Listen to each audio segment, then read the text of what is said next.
In the years she has been teaching English at Madison High, our Miss Brooks has always felt she was as well qualified as any other teacher to be head of the English department, an opinion, unfortunately, not shared by her principal. Recently, however, when there's been a choice between two teachers for something, he has given Miss Brooks the nod.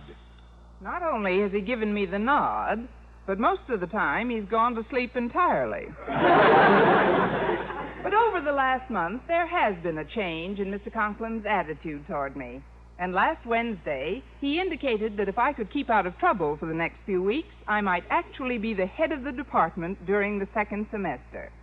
Since my landlady was away, her sister Angela had charge of our household for a few weeks. I told her the news at breakfast Thursday morning.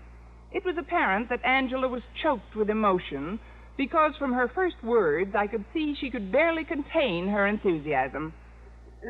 Connie, please pass the French toast. Angela, is that all you have to say? No, dear. Pass the strawberry jam, too. Angela, I tell you something that could be of tremendous importance to me, and you react as if it was practically nothing. Oh, it isn't that I'm not happy for you, Connie, but I'm so worried about Minerva these days, I can't get enthusiastic about anything. You mean because she's been so quiet lately? Yes, dear. It's been going on for over a week now. Nothing I say or do seems to arouse her interest. Why, formerly just the word mice used to start her mewing all over the place. Well, let me try, Angela. Minerva, listen to me, Minerva. Mice, sweet cream, goldfish, canaries, Sam. Who's Sam, dear?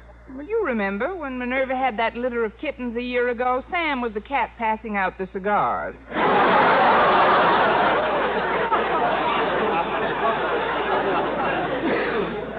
Oh, but you're right, Angela. She isn't responding to anything. Oh, it's got me beside myself.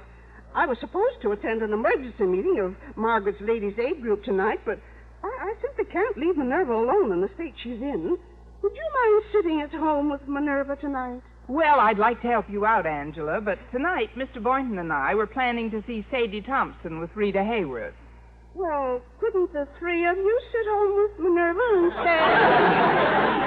Counting Sadie, there'll be four of us. I suppose I could persuade him to stay here this evening. Oh, thank you, dear. You don't know how much I appreciate this.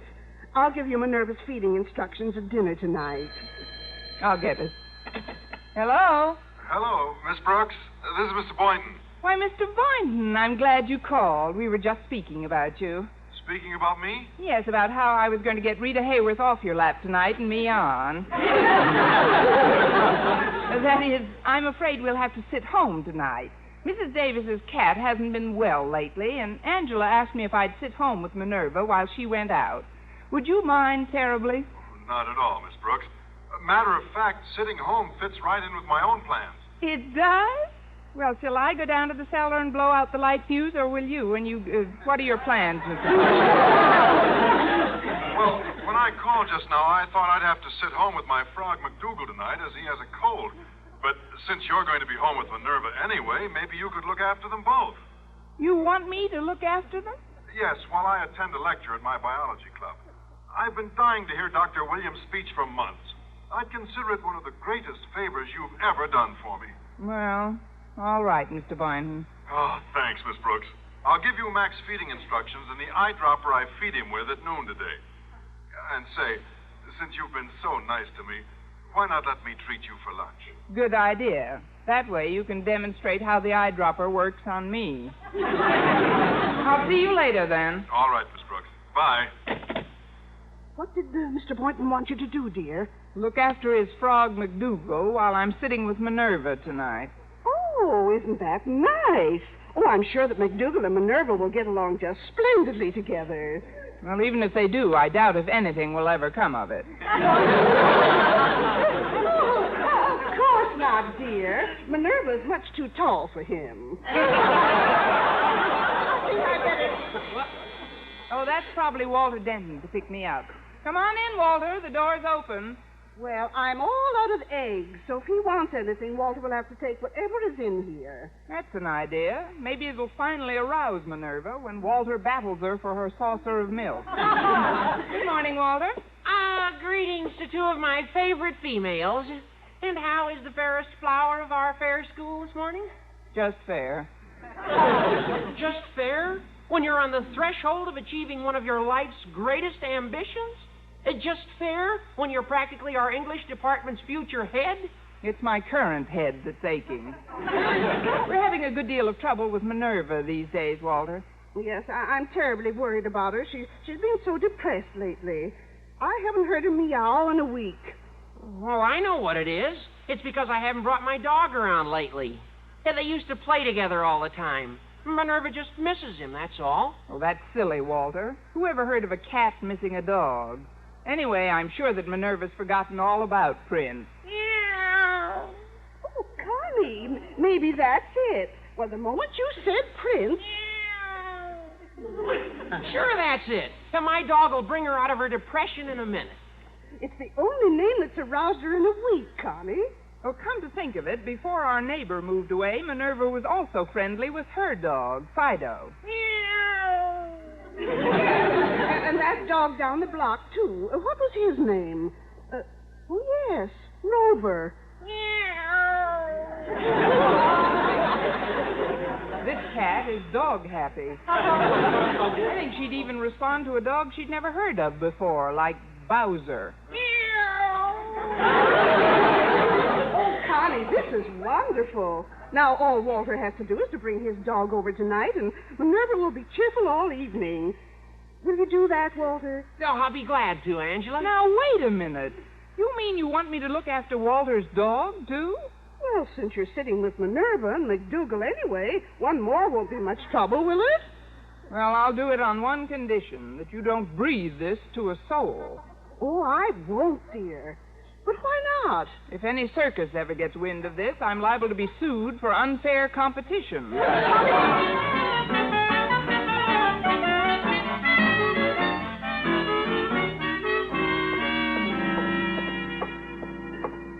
Well, it looks like you've got us to school in plenty of time this morning, Walter. I think we should be... Morning, Miss Brooks. Oh, good morning, Harriet. Hi, Dreamboat. Hello, sweet stuff. Hello, Glamour. Hello, swoon girl. Hello, Moon Glow. Look, can I break in on the five of you for a minute? Harriet, what kind of a mood is your father in this morning? Oh, just fine, Miss Brooks. If you're still worried about becoming head of our English department, you're practically in. Daddy said he intended stopping over to seeing you one of these nights. Yeah, well, she'll sure be in tonight. There is an animal in town she isn't sitting with. Her house is going to look like the Johannesburg Zoo at feeding time. I've never seen so... I'm one laughing hyena short. Care to join me? As a matter of fact, I am animal sitting tonight with Mrs. Davis's cat, Walter's dog, and Mr. Boynton's frog. Well, that's a coincidence, Miss Brooks, since I'm babysitting with little Horace Anderson tonight. You're babysitting tonight? Oh, but tonight's Bull Jones's party, and you promised to go to it with me. Is that tonight, Walter? Oh, gosh, I forgot all about it. Well, I don't see how I can possibly... Say, wait a minute. Maybe I still can go with you. How, she said, with the knife already sticking 3 feet into her back.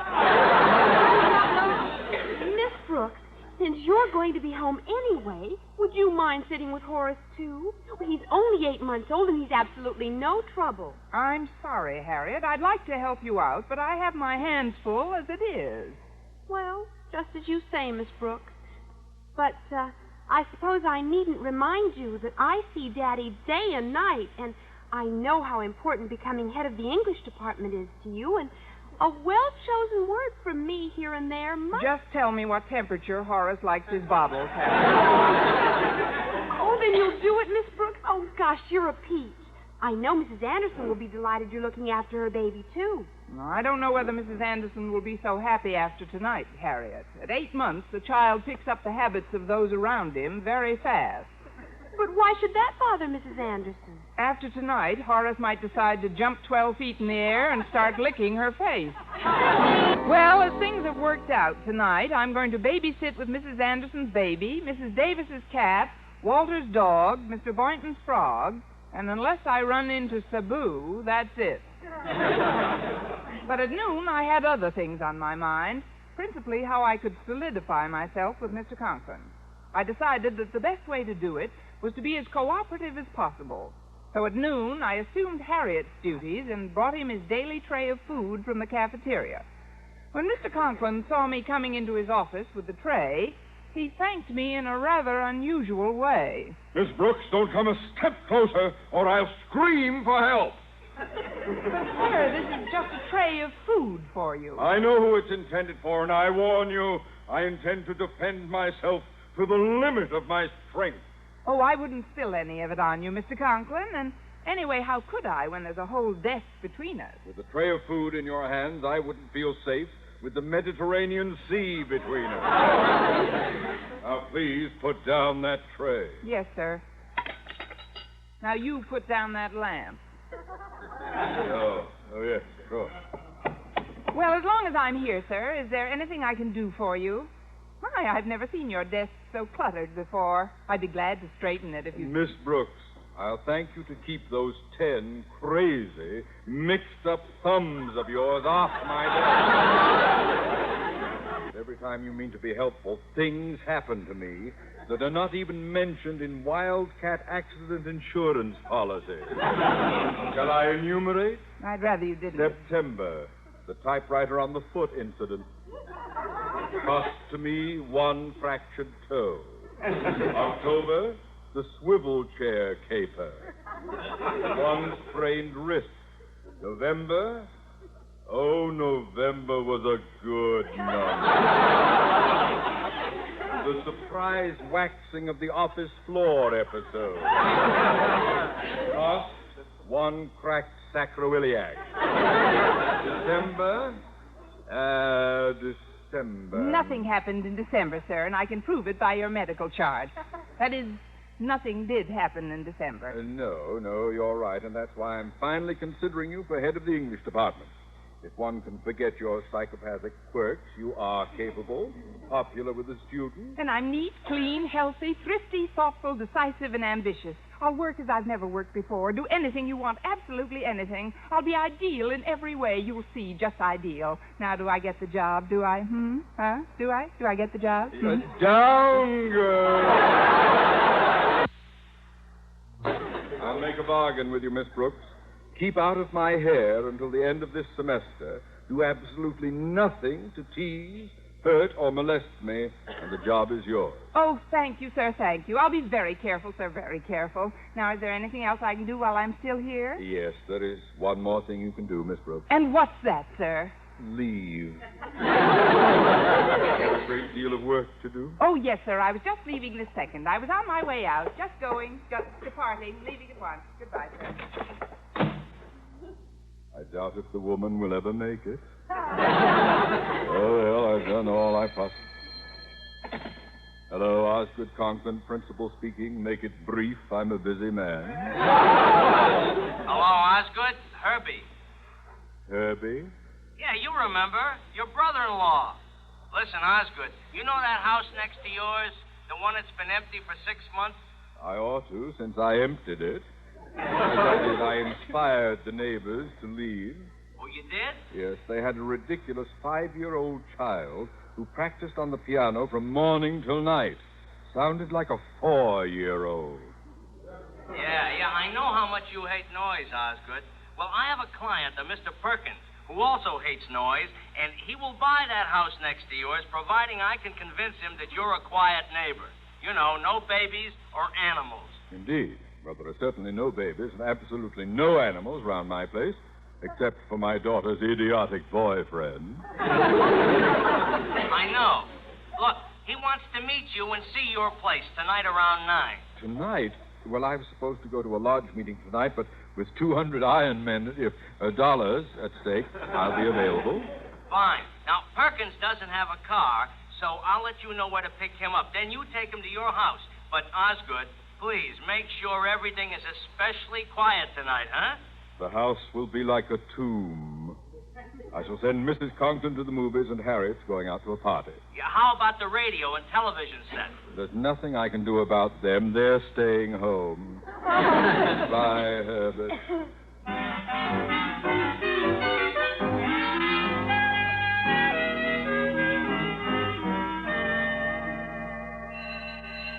All right, class, dismissed.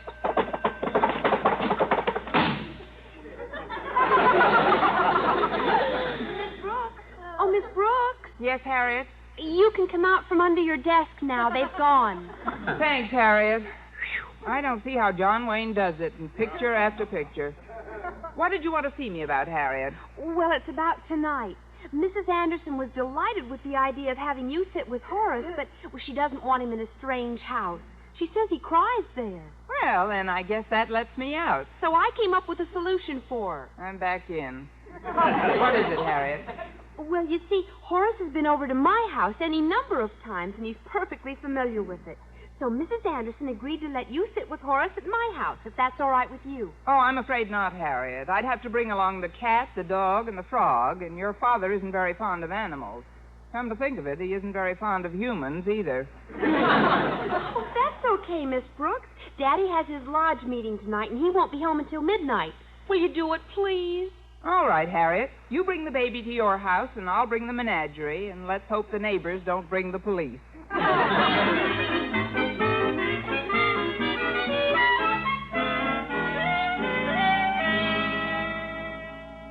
All right, attention, please, while I call the roll. Minerva? Meow. McDougal? Prince? Meow. Minerva, we know how you feel about dogs, but control yourself. Prince? Horace, wait your turn. Prince, stop licking Horace. You're frightening him. Now, Horace, stop licking Prince. You're frightening him. McDougal, get off Minerva's back at once. Prince, you drop McDougal this instant. But not on Horace. Not on the doorbell either. Oh, that's someone outside. Goodness, who could that be? Hello, Connie. Why, Angela. Welcome aboard Noah's Ark. They're all in the living room. I was worried about Minerva, Connie. So I thought I'd drop in and say hello to her before I went to my meeting. Minerva, honey. Goodness, Connie. She's broken out in a green rash. That's McDougal on her back. Minerva looks wonderful, Connie. So relaxed. Thanks to you, Prince. Yes, and you, McDougal. Connie, who's this foreigner?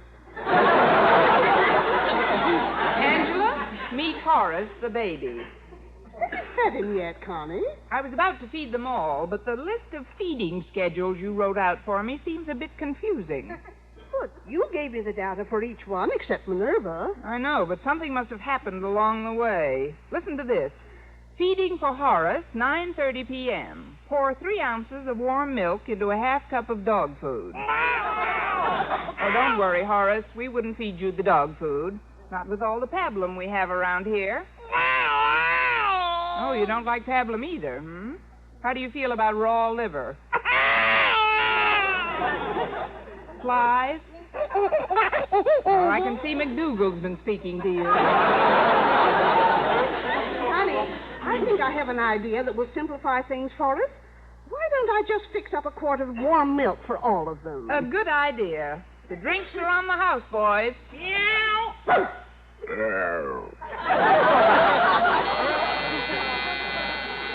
Who can that be?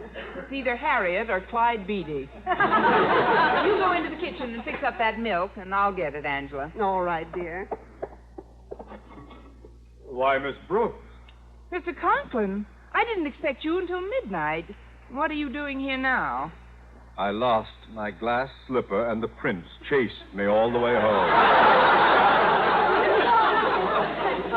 May I inquire what you are doing in my home, Miss Brooks? I'm sitting, Mr. Conklin. What's the matter? Park bench get too cold? Well, I can explain, sir. Never mind. Now, listen, Miss Brooks. I have an opportunity to earn a $200 commission tonight. $200? Yes. Mr. Perkins is coming up the walk now. He's thinking of purchasing the house next door, but first he's visiting us to convince himself that we're quiet neighbors. You see, he hates noise. He wants to be sure there are no babies or animals around. Miss Brooks, what is it? Your cheeks are flushed. You're trembling. Have you caught something? No, but I'll be catching plenty soon. I'll be all right in a moment, Miss Conklin. Well, quite a place you've got here, Conklin. Oh, is this your wife? Heaven forfend. This is Miss Brooks, Mr. Perkins. She's one of my English teachers, whom, by the way, I'm considering as head of her department. But not for long. That is, what are we all standing around in the hallway for? Why don't we go out for a nice, long, brisk walk? After all... What was that? My throat. I have a cold. Well, that's strange. I could have sworn it was a... Oh, that sounded like a frog. I know. With the cold, I always get a frog in my throat. What is going on around here? I'm certain that was a cat. Well, once in a while, a stray dog or cat will pass by outside. Like he says, once in a while, a stray baby dog or baby cat will pass by. Mr. Conklin, do you have a baby in this house? It sounded as if there were one in the next room. Oh, but that's preposterous. I assure you, Mr. Perkins, there are no babies or animals in this house. Follow me into the living room, please. Just a moment, sir. Miss Brooks, kindly remove your body from my path, or I shall be forced to trample it into the dust. Follow me, Mr. Perkins. Now, there, Mr. Perkins, you can see for yourself. There's nothing in this living room but a dog, a cat, a frog, and a baby. And as I've been telling you for the last hour, you will find that your house is in the quietest neighborhood that you could possibly find. No matter where, there's nothing in this living room but a dog, a cat, a frog, and a baby! Gang, meet Mr. Conklin. Miss Brooks? Yes, Warden. Mr. Conklin. Please explain to Mr. Perkins what all these animals are doing in this house. I know there's a clear, logical explanation somewhere. Oh, of course there is, Mr. Perkins. I brought in the animals myself to sit with. You brought them in to sit with? Mr. Perkins, believe me, all her logical explanations sound like science fiction. Don't you blame this poor woman, Conklin. As far as I'm concerned, you can find another neighbor. But, Mr. Perkins, please, if you'll only... No, Mr. Conklin, no. The saxophone is a difficult enough instrument to master, and I simply can't be disturbed by all these animals and this baby while I practice. Saxophone? You play the saxophone? I practice 3 hours a night, and all day Sundays. You play the saxophone all day Sunday, too? I do. Well, I am sorry you don't like my animal collection, Mr. Perkins. And as for this infant, she's the finest baby girl I've ever had. Take it easy, Horace. He didn't know. Well, I'm certainly glad I found out about all this in time. Good night, sir. Yeah. And good riddance.